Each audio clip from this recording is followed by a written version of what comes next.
বিশ্বকাপ বাছাই পর্বের ম্যাচে ফিরে উদ্ভট কাণ্ড আর্জেন্টিনা দলের। খেলার চেয়ে যেন মারামারির দিকেই মনোযোগ বেশি তাদের। এদিন ম্যাচের ৪১ মিনিটে নিজেদের মাঝে দ্বন্দ্ব লাগিয়ে দেন দুই দলের খেলোয়াড়রা। অনেকদিন পর খেলা দেখতে এসে এমন কিছুতে বিব্রত দর্শকরা। আর্জেন্টিনা ও উরুগুয়ে ম্যাচে খেলার চেয়ে মাঠে দুই পক্ষের সংঘর্ষকে ঘিরে বিস্তারিত থাকছে প্রতিবেদনে। একদিকে নিজেদের ইনজুরিতে জর্জরিত দল, আরেকদিকে খেলা পরের মাঠে। সেখানে প্রতিপক্ষ হিসেবে আছে উরুগুয়ের মতো দল। লিওনেল স্ক্যালোনির কপালে তাই ভাঁজ, দলের কথা বিবেচনা করে প্রতিপক্ষকে রাখলেন আপার হ্যান্ডে। যে কারণে ম্যাচের প্রথমার্ধে ফিজিক্যাল খেলা হলো কম। প্রতিপক্ষের প্রেসিং ট্যাকেল সামলাতে অনেকটাই যেন নিজেদের অর্ধে নেমে আসে আর্জেন্টিনা।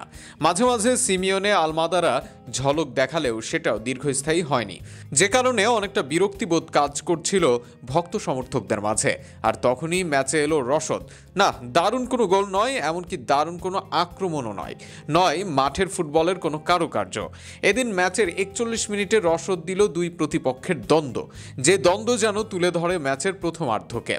সূত্রপাত ম্যাচের ৪১ মিনিটে আর্জেন্টিনা দলের সেন্টার ব্যাক ক্রিস্টিয়ান রোমেরো ফেলে দেন প্রতিপক্ষের ডারউইন নুনেজকে, আর সেখানে ফাউলের বাঁশি বাজান রেফারি।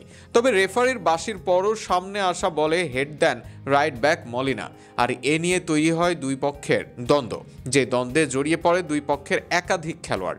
ডিপল না থাকলেও মাঝ মাঠে নিজের দায়িত্ব কাঁধে নেন ম্যাকঅ্যালিস্টার, তর্ক জুড়ে দেন প্রতিপক্ষের সঙ্গে।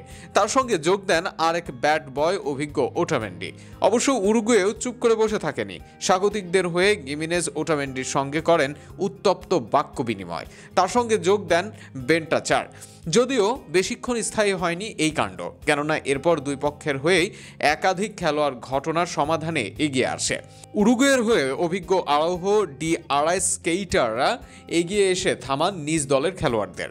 আর্জেন্টিনার পক্ষ থেকেও এরপর ঘটনা নিয়ে বেশি দূর আগানো হয়নি।